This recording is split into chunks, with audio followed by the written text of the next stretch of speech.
Hello, and welcome to Husky Hoops.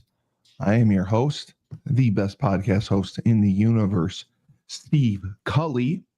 With me, as always, the icon himself, the legendary voice of the Huskies, the best of the best, Joe D'Ambrosia. Joe, Good morning, Cully.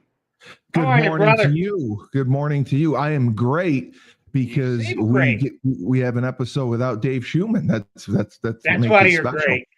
Yes, Well, you yes. know I get what? I I understand he's got other obligations, but um, he needs to take more responsponsibility for what he happened does. Sunday in the U10 Jersey semifinals or regional He finals, does. whatever it was. And I was prepared to hold his feet to the fire, but in Well, lieu of him, and I told him after what happened to Brian Kelly, I said nobody's safe. nope. I And said you got Maria to will watch. try. We should let the people know that Maria will join us shortly. Yes. Maria's in an appointment. She will be here shortly. But yeah. I told Dave that I don't know. Brian Kelly gets fired. James Franklin gets fired. And I heard Shoes buyout is a lot less Shoes than $56 million. shoes buyout is some White Castle or Sonic, and then Exactly. he'll be good to go. Exactly. But we got to see some of UConn last night versus Michigan State. I just got to see the highlights, and I think it probably went as expected, maybe better than expected. The only guy, well, the guy that I saw that I thought you would be happy with that showed a little bit more, and I know obviously it was against Michigan State, but Jaden Ross played and seemed to have some production with the 13 points. But overall, what did you think of this contest? I mean, I know it doesn't mean as much, but I watched it was about half Michigan of it, State. Stevie. Yeah. I watched about half of it. Uh, I joined it in progress, and then Yep. I couldn't take the fouls. Um, and so I turned it off to watch the World Series. Mm, Um, I thought they play. I mean, first off, Michigan State. This is not a vintage Tom Izzo team. They're no, picked no. sixth. They're picked sixth in the Big Ten, and I think that might be a little generous because of coach's reputation. But I mean, I agree with you. I think the player who stood out to me was Ross. Yeah, that's what I we think need. the guy, and especially with Mullins being hurt, I think Ross could see some increased playing time if he produces. And he played well last night. Shot the ball well, defended well, drew 4 fouls, which I think is an important statistic that they put in box scores now. And then conversely, on the other side, unfortunately, Jalen Stewart to me continues to be a huge disappointment. Yeah, I know. He only had 3 points, and they gave Well, him 24 minutes. it's not just the point, Steve. It's the Yeah. shooting. Um, it's Yep. I expected him to be much further along at this point than he is. And So I don't know his story. What was he? Was he out of high school? Was he like a 4-star recruit, 3-star recruit out of high I don't school? Or pay is any he attention to that. But look, okay? his freshman year, he had some big moments in the Big East tournament. Helped us win the Big East tournament, and you would hope that he would be able to build on that, and he just hasn't. You know. Oh, you're right. Yes, yes, He he yes. just Okay. he just hasn't. I mean, it was also good to see Demary play. We hadn't seen him in the Yep. first exhibition game. He knocked down those 2 quick threes. Again, a guy who got in foul trouble, so was limited to 20 minutes, but didn't had 3 assists, turned it over twice, only took the 3 shots. I think they want to see more shooting out of him. But he was fine. He's going to be more than serviceable. I think with Demary and Malachi Smith, I think you're pretty well set. at the point guard Right. spot. I don't think that's an issue. So, I mean, they rebounded really well. And again, the only thing, and it was a problem last year, so I don't want to see the people who are working out of their parents' basement complaining about the officiating, because it was a problem last year. And we talked about it every week on this show. It was What a it was problem. very inconsistent. Yeah. Yeah, they just foul too much. Maybe they go And too that too, hard. yes. Maybe they go to, and coach referenced this in his post game. Maybe they go so hard in practice they can't throttle it back when it comes to the games, but they're going to have to learn. I'm asking about this because it's obviously come up in the WNBA talks as well. They're complaining about the officiating being very inconsistent. I know UConn's is different because we obviously tend to foul a little bit more. But would you say officiating across the board, men's NCAA, women's NCAA, and then you go to the NBA and the WNBA, it's all kind of officiated slightly differently? And Yes. okay, it is different. Yeah. Yeah. All Things right. that are fouls in women's college basketball may not be fouls in men's college basketball. Certainly, I think that's the biggest problem with the WNBA is the officiating. Yeah, I mean that's what the players were pissed I about. clearly think that's the biggest issue. But yeah, it's all done. I'm not. People laugh about this, but I'm not one of those people who's quick to blame the officials for everything. At some point, No, it comes to the coaches and the players. You have to understand the rules. You have to know what's going to get called, and especially in these leagues where you see a lot of the same officials all the time, you've got to know one guy's going to call the game tight. You've got to know one guy's going to call the game loose or whatever. You have to do your own little scouting report on the officials so you understand what you can do that game and what you can't do. Right. No, 100%. Oh, okay. She's got that. All right. Maria is going to be home in a minute. Okay. Gonna make sure she can jump on her computer. Yeah. No, I agree. It's just it's crazy that the WNBA. I mean that is such a big influence on the CBA and the lockout that's going on. That's going to happen when UConn or Marie and I were talking about it yesterday. The lockout, the officiating can't be consistent, and they expect. Well, I'll say this before she jumps on, and I want to get Maria's opinion when she jumps on. I think the last thing the WNBA needs is a lockout. It is. Yeah, she agrees. If the WNBA isn't there during the summer, there's other things to take people's attention. So I think it behooves them, as they used to say in the cavalry, it behooves them to reach a deal and stay working, because we agree. It's a great league. I enjoy watching it. I didn't watch as much this year as I have in the past for whatever reason. But the last thing that league needs to do is go away, because it'll drop out of the conversation very quickly. And we talked about that as well. With the momentum that they have, they cannot afford a work stoppage. The one thing Maria said that is the silver lining behind it right now is because college basketball is starting for the men and women. The NFL's heating up. There's other things going on. The NBA starting. So it's not as present. But if it goes until the summer, if the season ends up being delayed because of this, then yeah, it's going to lose momentum. And I referenced the 94 baseball strike and the hockey strike. When those happened, fans left in droves, and it took years to get them back. And the WNBA, it would be even worse than those two. would be even worse than those two. Now, the one sport where that wasn't the case was the NFL. Yes. When they Yes. came back, it was right away. I thought you got your hair done. This wasn't a hair appointment?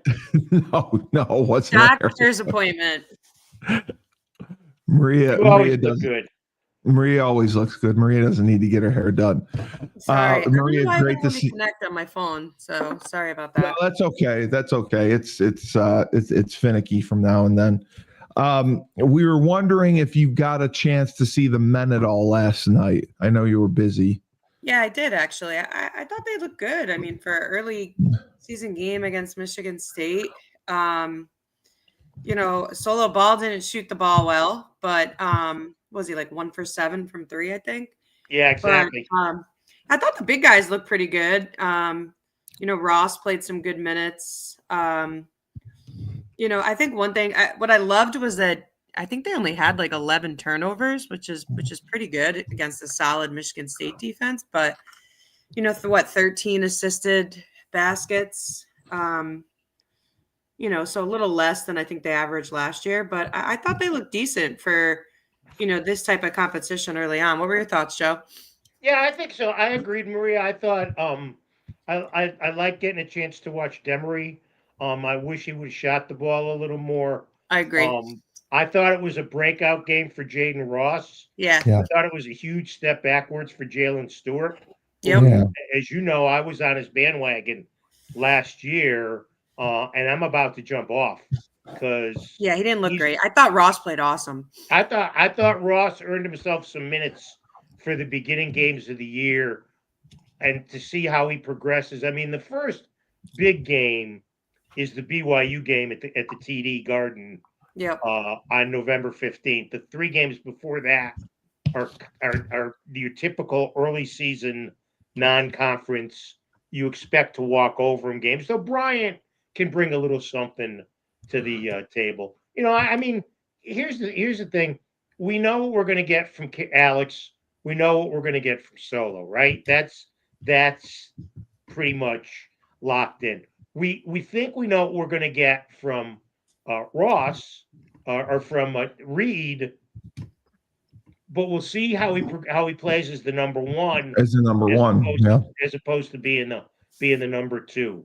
And as I said, Maria, to Stevie, I said the only thing is the fouls, and we harped on them all last year that they were a team that played defense with their hands and not their feet, and that was the case last night. And Coach pretty much acknowledged that. Everybody wants to hoot and holler at the officials. Well, if UConn gets called for that many fouls every game, it's not the officials.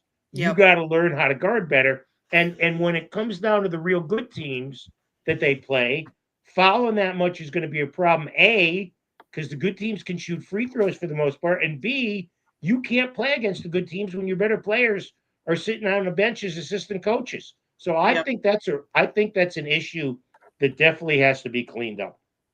Yeah, I mean, I talked about that a lot last year, and I think for me, it's the leaving of the feet too early, and it's just putting them in compromising situations. And yeah, I did notice that last night. Some of it I always chalk up to like early season excitement and jitters, but yeah, I mean, that was such a problem for them last year because they went through so many minutes with people in foul trouble. And, when you're deep and it doesn't matter, it's not bad. But when you're playing against these good teams, you're going to be exposed. Joe, we have an early question from one of our friends, Chris D. He wanted to know, besides St. John's, who else do you see contending in the Big East? I mean, is it Creighton? Is it Nova? Who would be your top teams in the Big East for the men right now? Creighton's really rebuilt their roster. They've brought in a boatload of transfers. So they have Coach McDermott has really rebuilt that from what they've been. Marquette, and we talked about this last year. Marquette's kind of a shell game to me. we talk a lot about Shaka Smart and how good they are, and then when it comes to the short strokes, they never get the job done. I haven't looked at it enough. I would think Villanova will be better under Kevin Willard than they were under Kyle Neptune. I think Willard's a much better coach. But I think it's UConn and St. John's and everybody else. Yeah, to be honest with you. Did St. John's have to? I mean, I know they had a great team last year. Did they bring in more transfers and have a great class, or do they have more of a good team returning? Would you say? They brought in a boatload of players. Oh, they did again. So they brought in. I mean, they lost a lot, but they brought in a kid. The point guard, according to Blue Ribbon Yearbook, played at USC and Stanford, which is a neat little trip. The shooting guard played at Arizona State.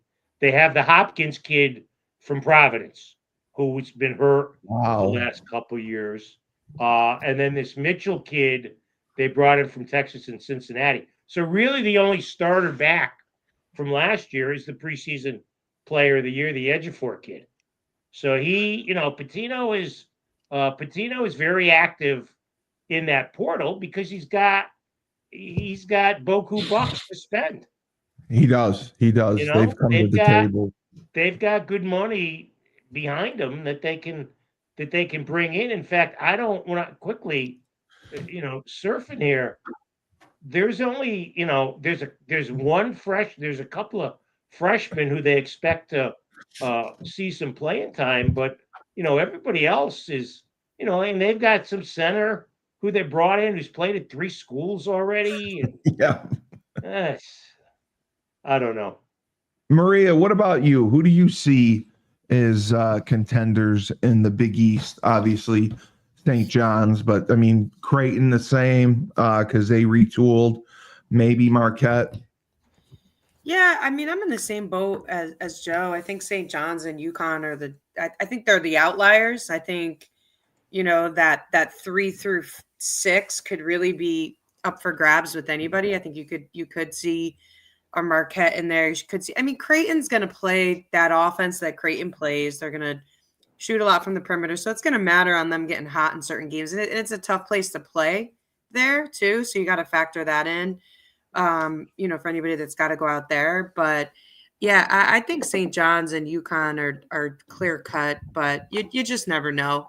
I agree on Marquette. I mean, Shaka, I'm not so high on him either. I mean, he did great when he was he was at a mid-major and you're Shaka was shocking the world, but you get to Marquette and they can't even, they can't string together the important wins that they need to. No, they can't.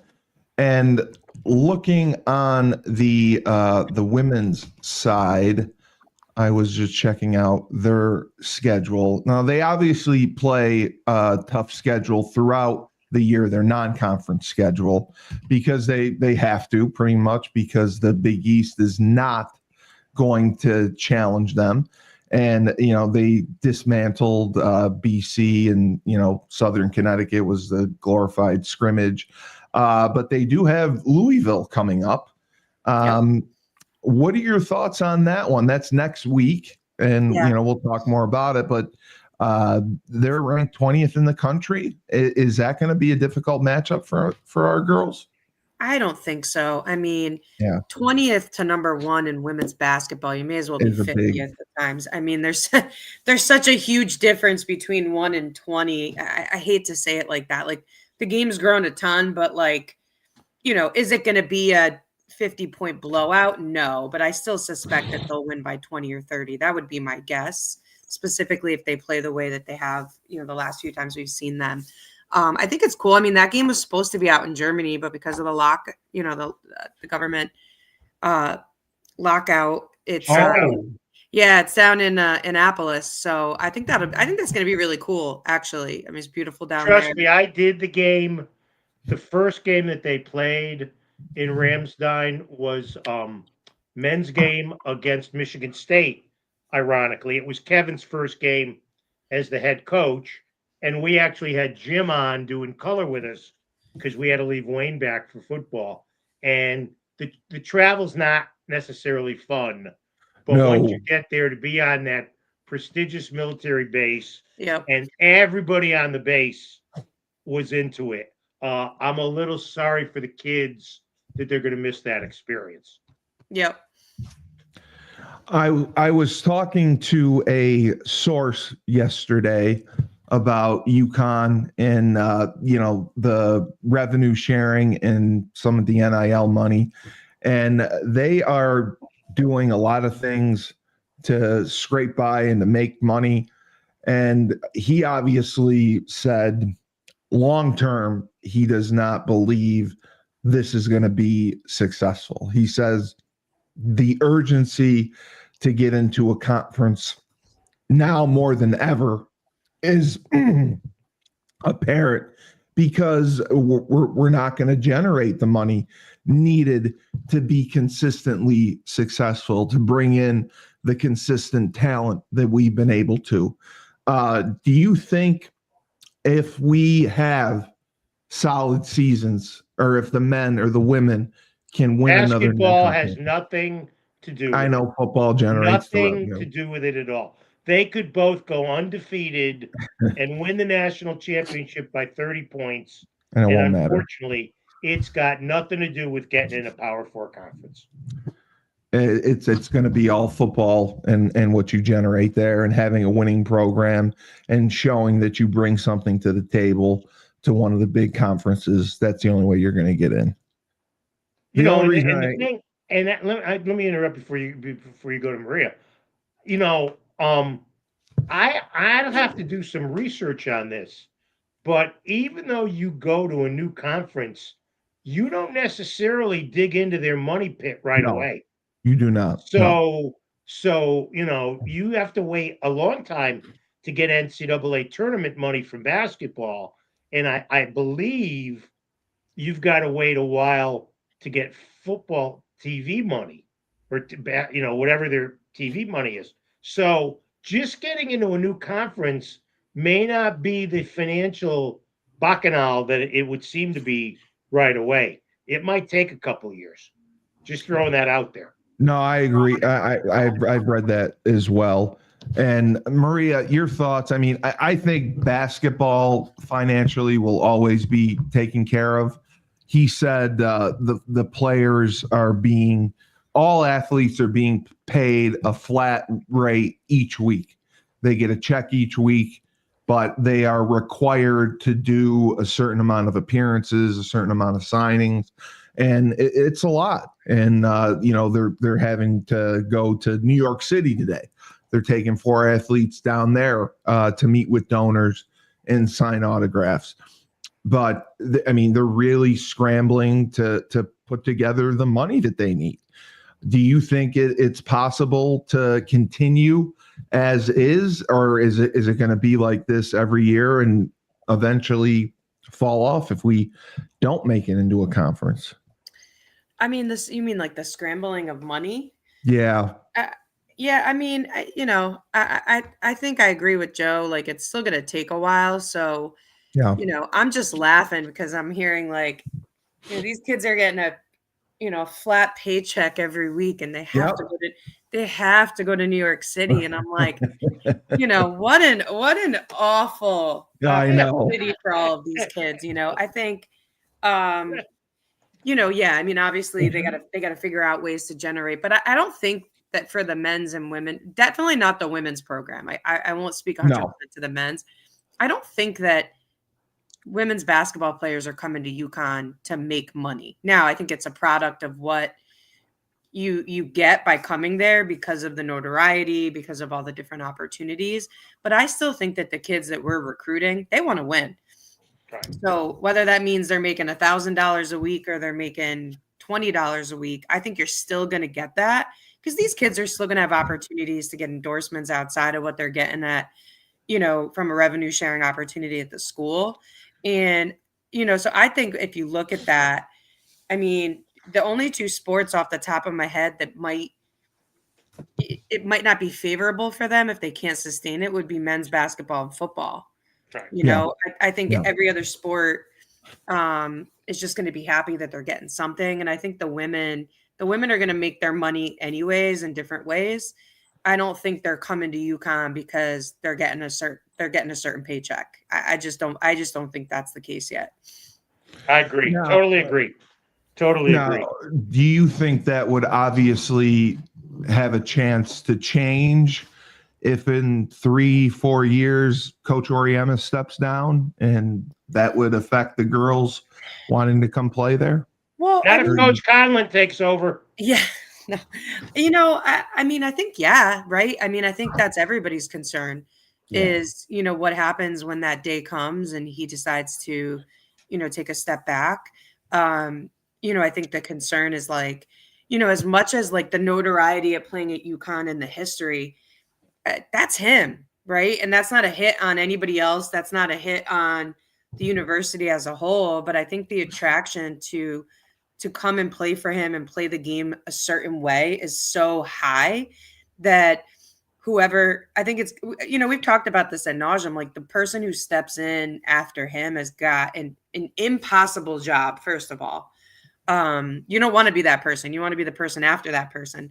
But, you know, I think it's really got to be a very unique person and situation to be able to keep it at that same level of wanting to go there. I mean, we've talked about this before. You know, it's not like Stores is like this booming metropolis area that everybody wants to go live at for 4 years. So, you know, the attraction as a women's basketball player has been to play for him and, you know, historically play for this program. Does that change when he leaves? I think I think we'd all be naive to say that it won't, no matter who takes over, because he's him. And he's been such a staple in what he's done. Nobody else has done. So, you know, expecting somebody else to come in and keep that level of standard is really, like I said, it's unfair and it's impossible because nobody's going to be him. I just believe that. Well, look at Tennessee as the example. They weren't able to keep it going like that. Yeah. You know? I mean, you know, they finally got a coach in there now that I think has changed the culture a little bit back. Right. Where they're getting kids that want to go there, but she's playing a very, very unique style of basketball. Oh my God. Which, you know, we talked about last year. I don't know how sustainable that is, right? You know, subbing kids like it's a hockey shift. But I mean, she landed a huge recruit. I actually had the opportunity to coach one of her top recruits that she just got in an all-star game. I mean, this kid could dunk it from underneath the hoop. So she's attracting young people, but that took years. I mean, how many years has since Pat stepped down? It's got to be over a decade now. Yeah. I think it's close. Yeah. And I mean, they're still not to that level. So, you know, I think there is something to be said for the person, you know, the captain that's running the ship. It's not just the ship, right? It's not where the ship is docked. It's what you believe that person can bring to you as a player, as a person, as a student, etc. So yes, I do think that there is a concern for whenever that happens. You know, I think. Oh my God, this will be 14 years. Yeah. See, I mean, think about that. 14 years. Wow. And they haven't even sniffed a Final Four. Right. They haven't even sniffed it. So, you know, I think any UConn fan out there that says, it's no big deal, it'll just stay the way it is, people love playing here, I think it's a really naive statement. I think, you know, it's going to be tough and it's going to be an adjustment. It's got to be the perfect hire. But let me ask you this. If you were the athletic director, if you were David Benedict and Gino came to you and said, this is my last year, I want to go out, we're going to win, blah, blah, blah. Would you look outside the family? Would you look to break the glass? Or would you try to hire somebody just to throw names out there, like Carla Berube, or somebody who's had Morgan Valley, who's had head coaching experience at the D1 level? What would you do? You know, again, I think for me, it's easier said than done, right? Because you could say Carla Berube, right? I think Carla is a phenomenal coach. Now, she's made her career recruiting and coaching a very specific type of student athlete, right? High academic, high IQ, etc. Can she play ball and recruit, some of the kids that we've historically been getting? I'm not saying she can't, but I think that raises a question, right? I think the closest you have who's actually coaching right now would be Shay. I mean, Right. That's what Christy just I said. think that that live and breathe the UConn blue, but there's always this second thought. Like, Shay's done such an amazing job at Vanderbilt. It's like, do you want to come now and live in the shadows of him and have to live up to that expectation, or do you want to build your own thing? Right. If it were me, like gun to my head, and I was the athletic director, and Gino came and said that to me, I'd be flying out to Manhattan Beach and stalking Diana Taurasi and trying to get her into coaching. That's a great call.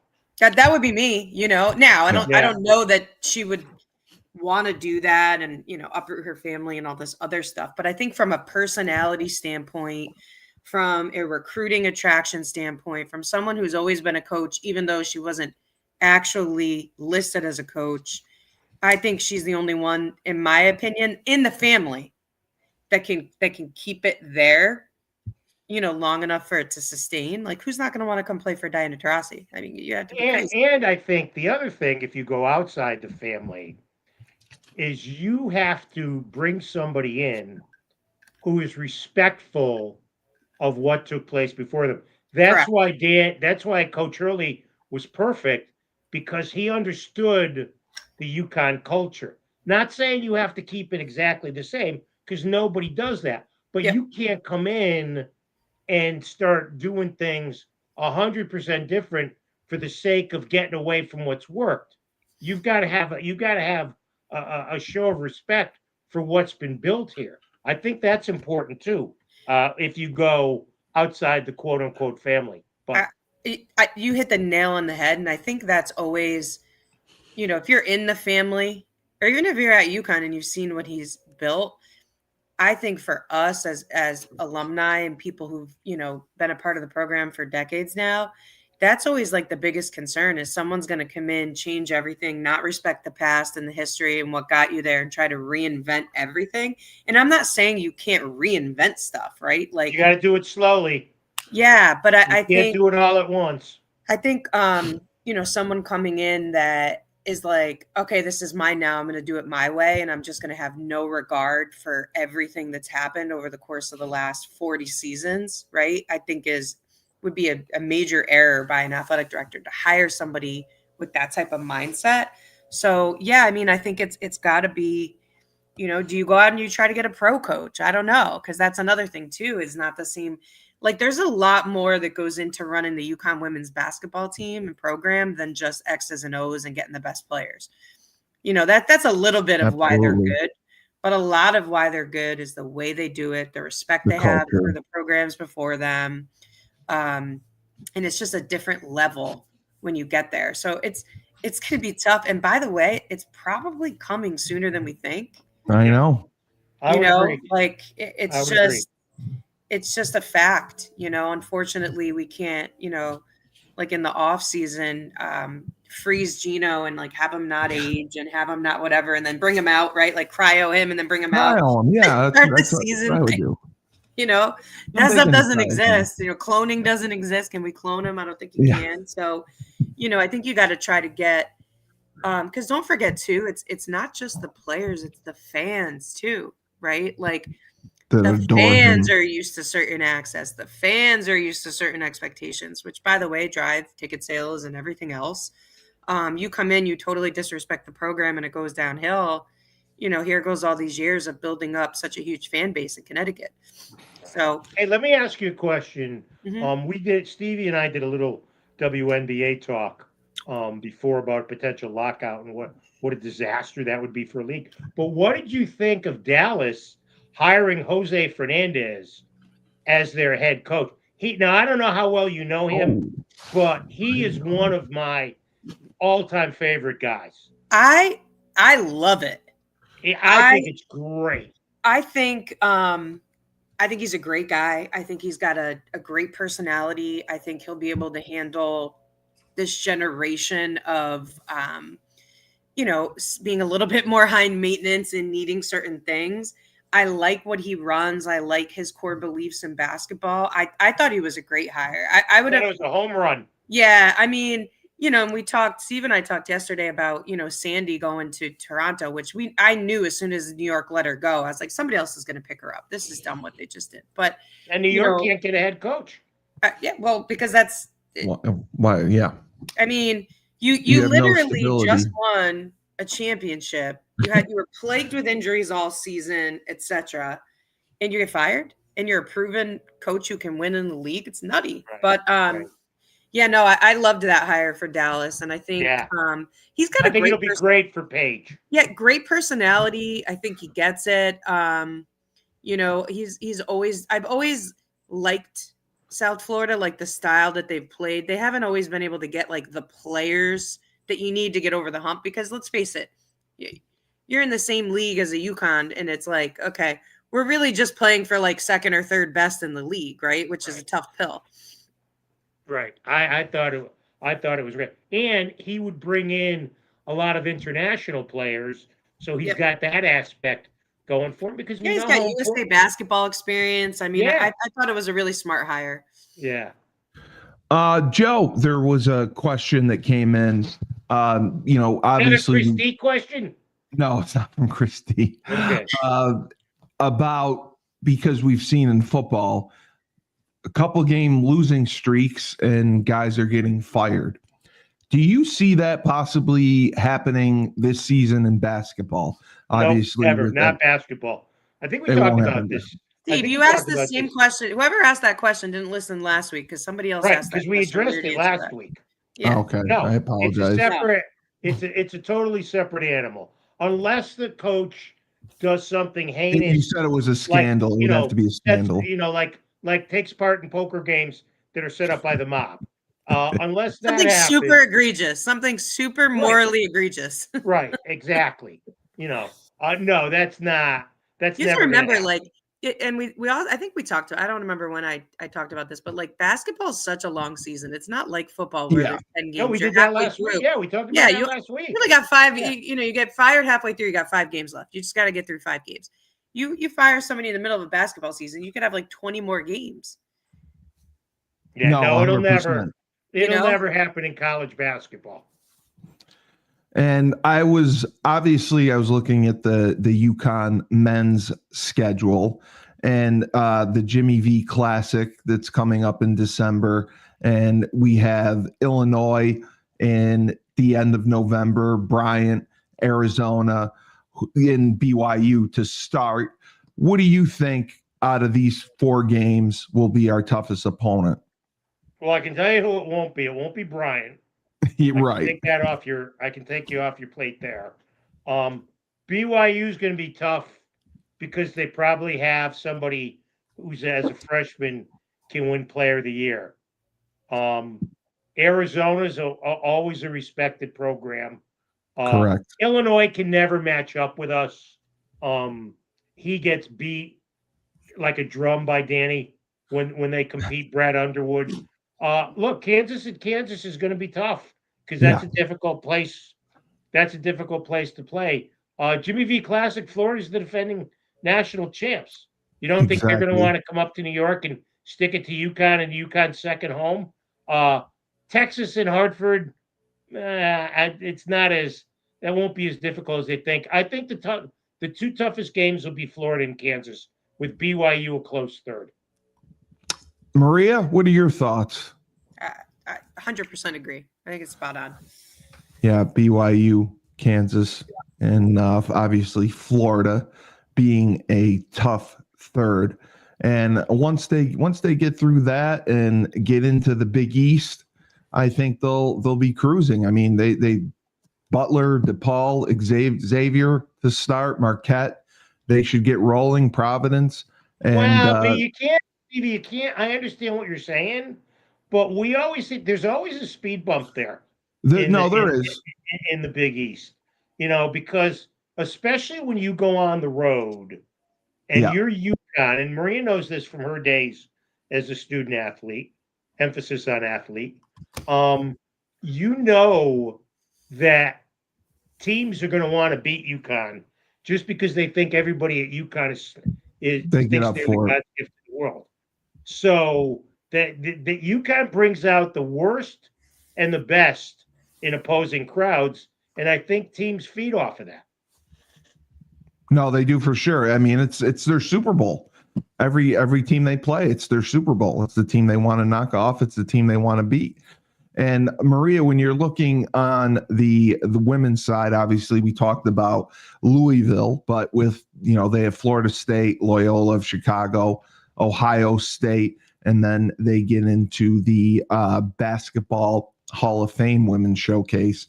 Do you see anyone on the non-conference schedule before they get into the Big East that could give them trouble? I mean, I don't want to say no, right? Because anything can happen. But I think until they get to like the USC game and some of these other ones, I think they're going to steamroll a bit. I personally think that they're even better than what they're showing so far.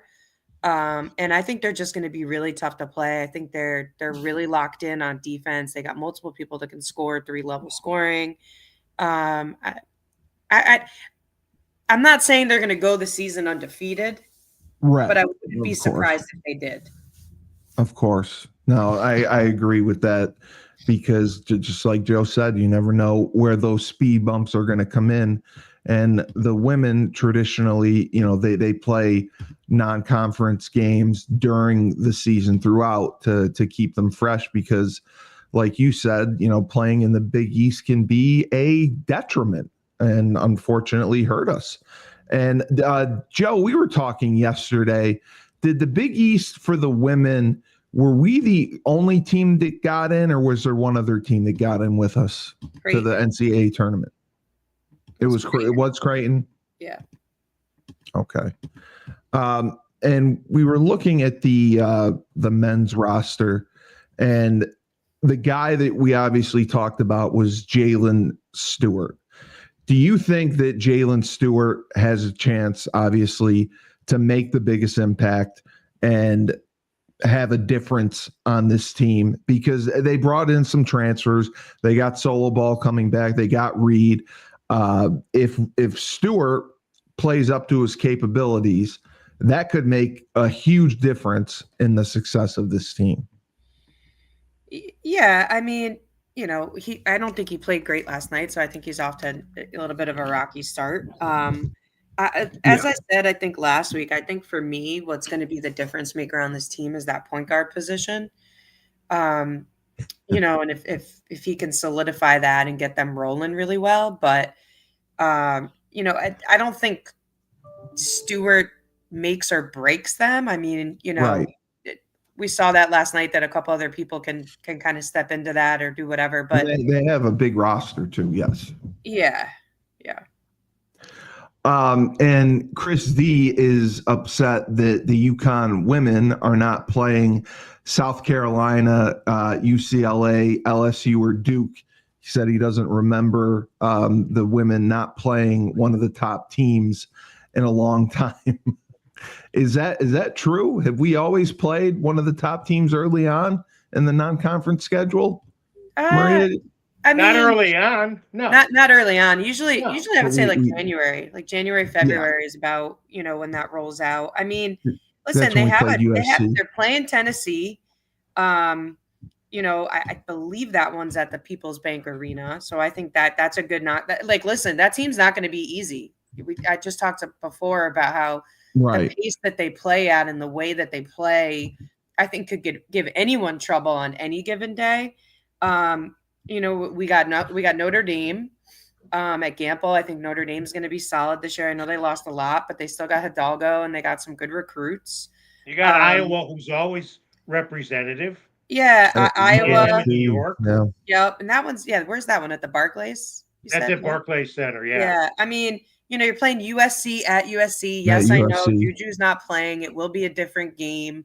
But she's a great coach. So I don't think that's going to be a cakewalk for us, especially traveling out there. I think really, and we're playing Utah too. Utah's been strong. They're going to have bigger bodies, traditionally. So, you got Michigan, who's been decent the last couple of years. And obviously, we spoke on Ohio State, and Louisville. So is it your prototypical out of conference schedule that we would normally see, like a Stanford and a South Carolina or whatever? No, but Stanford hasn't been great the last few seasons. So what's the point in that? And there's another coach. We talked about Gino. When is Tara Vanderveer going to step down? Yeah. Right? She's been there longer than Gino's been there longer. Yeah. I thought she did step down. Am I losing my brain, Joe? Maybe. You know what? Let me check. You said that, and I'm like, wait a minute. Is retired. I thought she did last year. Yeah, you know what? She might have. Christy said that. Yes. Yeah. But here's the funny thing, just right? Retired. My bad. Perfect example of a coach who's been there for a long time, done things a certain way. New coach comes in, they were like non-existent last year. No, absolutely. Right. Absolutely. Right. Yeah. Thank you. Yeah. Thank My you, bad. Christy, My bad on her. for pointing that out instead of Delaware and Rice. No, and Christy, I also get messaged questions, so they don't always come from the chat. So I did not make up the question. So it's not always you. He thought I made up the question about Jalen Stewart, and I said I get messaged them too. It's not all. No, we talked about him at the beginning before while Marie was at her hair appointment. When you he's jumped been a on the major phone. disappointment. Yes, but I also agree with Maria. It's up to if he doesn't contribute, that doesn't mean they can't be a great team. Correct. Right. They can be better if they get good play from him, but he's not the make or break guy. I mean, no. I think the make or break guy is the point guard. I agree with Maria. Now she's a little biased toward point guards, but that's understandable. But I think Demery and Smith are the make or break guys. Yeah. Well, and going back to Stanford for a second, how about this? Last year, they were 16-15, Joe. Oh, wow. This is the last time a Stanford team went 16 and that basically went 500. Do you know how much people would have their hair on fire here? Oh my gosh. Left. Oh, they went 16 and 15. Yeah. But like it would be worse than them trying to find games on Peacock and FS2 this year. Oh, 1,000 times worse. 1,000 times worse. But we've seen that historically, right? Right. So Maria is the USC transfer. Kayla, is she going to be the starter at the point guard position most likely? I don't think so. Who do you think is going to start at point guard? I think KK will get the nod. Oh, absolutely. You do think KK will? Okay. Yeah, I think so. I think KK. You know what?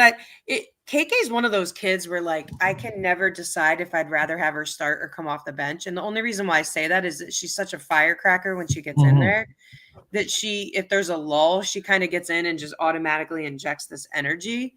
But I think she's proven herself over the last couple of years. I think she gets the nod unless something catastrophic happens, or like I said, if they get to a point where when they sub, the energy level drops a ton and they need to make some adjustments to fix that, maybe. But no, I think KK gets the nod. Yeah, I don't think there's any question. Yeah, I mean, I think she's perfectly equipped. Yep. To fill that role. And when I had to step away, I heard Maria talking about the schedule and stuff, and I totally agree. The one thing you can never prepare for is catastrophic injury. I mean, the one player who they can't lose is Sarah Strong. They could survive. It wouldn't be easy, but they could survive without AZ. They can't survive without Sarah Strong. Yep. Yeah, she's got to stay in the high-profile games. She's got to stay on the floor and be Sarah Strong. Yep. And then the crazy part about her is like last year as a freshman, she played like a senior in a lot of Yeah. a lot of situations, you know, and I always just question like the longevity of that and being able to do that, right? Like other people are going to have to step up a little bit, but I agree. Right. Like you take her off the court last year, we don't win a national championship. You take her off. We had her as the best player on the team for much of the season. She was now Paige stepped up at the end, but for much of the season, you and I and you know, to a lesser degree, Steve and Coach, we had Sarah as the best player on the team. Yeah, and it wasn't close. No. Well, she stepped up big time, especially when Paige got hurt and carried the load. And as Maria said, she was playing several different positions and she was having to play down low and she did everything asked of her. Yeah. She was having double doubles and playing good defense and passing the ball well. I mean, she does it all. She's the opposite of Joe's comment last week of, break in case of emergency, break glass. She's the kid that you got to put in a bubble all year and hope that nothing happens to her. You know, there's always like that spectrum. But yeah, I mean, I'm curious to see how, after such a phenomenal freshman year, like I'm excited to see how she's going to ratchet it up even another level this year. Yeah, because the expectations are obviously going to be much higher. And the UConn men open next week against New Haven, which should be a nice, fun cakewalk for them. We hope to see. And it'll be good to see everyone get a chance to play. And hopefully, I believe Jaden Ross and Jalen Stewart. We want to see more out of Jalen Stewart. Let's get Jalen Stewart rolling. He's getting the minutes. He's got to get the production. And if we get that, we'll be happy. Well, let me just say this for a minute, with no disrespect meant to the good folks at UNH. If Jalen Stewart has a big game against the Chargers, doesn't mean he's going to have a big game against BYU, right? Or Florida, or Illinois, or Texas, or Absolutely any of those. Not. He's just gotta consistently build game by game, improving on his performance. So, UNH just getting in the Division I pool. Obviously, they're going to come in. It's their as we've talked about. It's their Super Bowl. They're going to want to make a good impression because if kids watch that game and they like what they see, then they may be able to recruit more players. Yeah, absolutely. And especially in state, which will help them. And like you said, there's no point to, there isn't FCS in basketball. Everyone's Division I. But another banner episode of Husky Hoops. I did my best hosting job without Dave here, just so you know. You were brilliant. Maria, the problem with this, you weren't with us for the football show on Monday. Schumann lost his big football game over the weekend. I was just going to ask that. Is that why he's not on today? Is he still? They got whacked 20-7. And what I'm hearing is there's a lot of unrest in the Jersey area about his performance that day, and his, he might be, without the $56 million buyout, he might be the next Brian Kelly. Chris D, that show is on Tuesdays. And it's on my YouTube channel if you would like to watch it. The one with Maria. What show is that? The show I do with Maria. He was asking about it. It's Tuesdays, so you can go to my YouTube channel. It's up there, and Maria gets tremendous viewership because she is just perfect. And she's a rock star. Yes. But great job. Thank you for the man himself, Joe D, the icon, the voice of the Huskies, the legend, the best of the best. And Maria, good luck. Is it Saturday at Coast Guard? You open Saturday? You open this week? No. It's our exhibition. Second. So, Joe, we won our scrimmage last week by 35. We played great. Good. That's excellent. Complete 180. We're up at Coast Guard Saturday, which, here are two things are going to happen on Saturday. They're going to be extremely disciplined and they're going to be in phenomenal shape. So it'll be fun. That's an understatement. Yeah. Yep.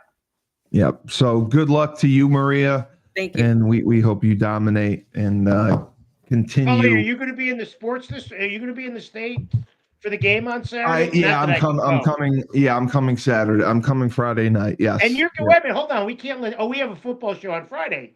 Yes, we for do. Maria's benefit, Cully's getting some sort of an award at the football game. Yes. Oh, you didn't tell me that. What are you getting?